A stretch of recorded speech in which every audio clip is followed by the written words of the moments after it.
नमस्कार। आज हम बात कर रहे हैं ओरिएंट बिल लिमिटेड की। हमारे पास ना कंपनी के कुछ लेटेस्ट अपडेट्स हैं। जून 2025 वाली तिमाही के नतीजे हैं, एजीएम की रिपोर्ट है और कुछ बोर्ड के फैसले भी, सब सीधे कंपनी से। हाँ बिल्कुल। तो आज हम इन्हीं डॉक्यूमेंट्स को थोड़ा गहराई से देखेंगे।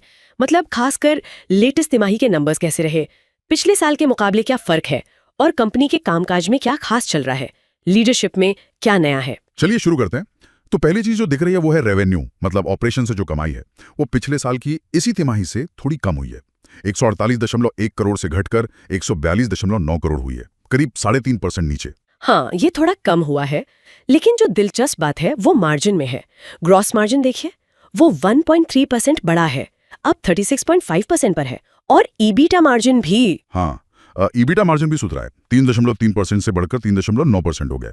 ये तो मतलब कम बिक्री के बावजूद अच्छी बात है। बिल्कुल, ये दिखाता है कि शायद कॉस्ट मैनेजमेंट बेहतर हुआ है या फिर वो ज्यादा मुनाफे वाले प्रोडक्ट बेच रहे हैं। इनके डॉक्यूमेंट्स में लिखा भी है कि कॉस्ट ऑफ प्रोडक्शन पिछले साल से 2.2% कम हुई है। वजह बता रहे हैं स्टेबल प्रोडक्ट मिक्स और एनर्जी कॉस्ट, और इससे पीबीटी यानी टैक्स से पहले का प्रॉफिट भी सुधरा है। अच्छा, कितना सुधार है उसमें? घाटा काफी कम हुआ है, पहले 0.2 करोड़ रुपए का घाटा था, अब सिर्फ 0.6 करोड़ रुपए रह गया है। ओके, तो ये तो हुए नंबर्स। अब जरा ये देखते हैं कि कंपनी कर क्या रही है, मतलब ग्राउंड पर क्या चल रहा है। हाँ, उन्होंने कुछ ऑपरेशनल पॉइंट्स बताए हैं, जैसे विट्रीफाइड टाइल्स की बिक्री वो अब कुल बिक्री का 58% है, पिछले साल से 2% ज्यादा। अच्छा। और वो उनके जो खास शोरूम हैं OBTX वाले, हाँ। ओरिएंट बेल टाइल एक्सपीरियंस, उनसे 45% सेल्स आ रही हैं। ये एक बड़ा हिस्सा है। मार्केटिंग पर भी खर्च कर रहे हैं, सेल्स का 3.7%, और सेफ्टी पर भी फोकस है, 0 एक्सीडेंट रिपोर्ट किए हैं।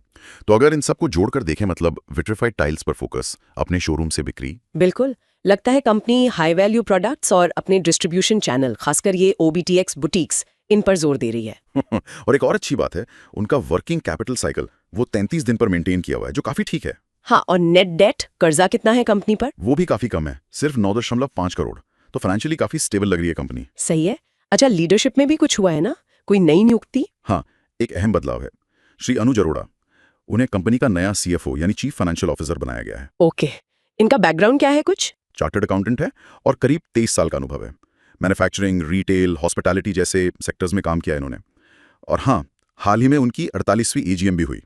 उसमें तो वही सामान्य चीजें होती हैं, अकाउंट्स पास करना, डिविडेंड, डायरेक्टर्स की नियुक्ति वगैरह।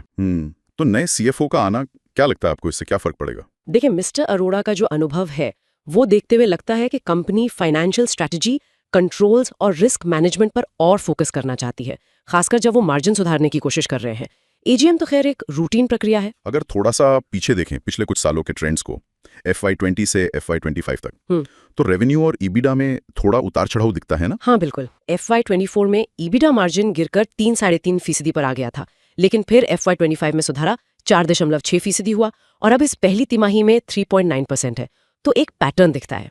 मतलब चैलेंज तो रहे हैं पिछले कुछ सालों में। हाँ, चैलेंज तो रहे हैं, लेकिन FY25 के नंबर्स और अब ये Q1 FY26 के नतीजे, खासकर मार्जिन इंप्रूवमेंट, ये दिखाते हैं कि कंपनी अब शायद स्टेबलाइज हो रही है और प्रॉफिटेबिलिटी पर ध्यान दे रही है। तो कुल मिलाकर अगर समेटे इस पूरी बातचीत को, तो ओरिएंट बेल ने लेटेस्ट तिमाही में बिक्री थोड़ी कम होने के बावजूद मार्जिन सुधारे हैं। सही। फोकस है ऑपरेशनल एफिशिएंसी पर, हाई वैल्यू प्रोडक्ट्स पर, और अपने डिस्ट्रीब्यूशन नेटवर्क खासकर OBTX पर। और नए CFO का आना शायद फाइनेंस को और मजबूत करेगा। हाँ बिल्कुल, कंपनी जिस तरह से डिटेल्स दे रही है, अपनी स्ट्रैटेजी बता रही है, vitrified tiles, boutique showroom, cost control, ये सब दिखाता है कि वो मार्केट में बने रहने और बेहतर करने की कोशिश कर रही है। और उनकी जो मजबूत बैलेंस शीट है, मतलब कम कर्ज, वो उन्हें आगे बढ़ने के लिए एक फ्लेक्सिबिलिटी देता है।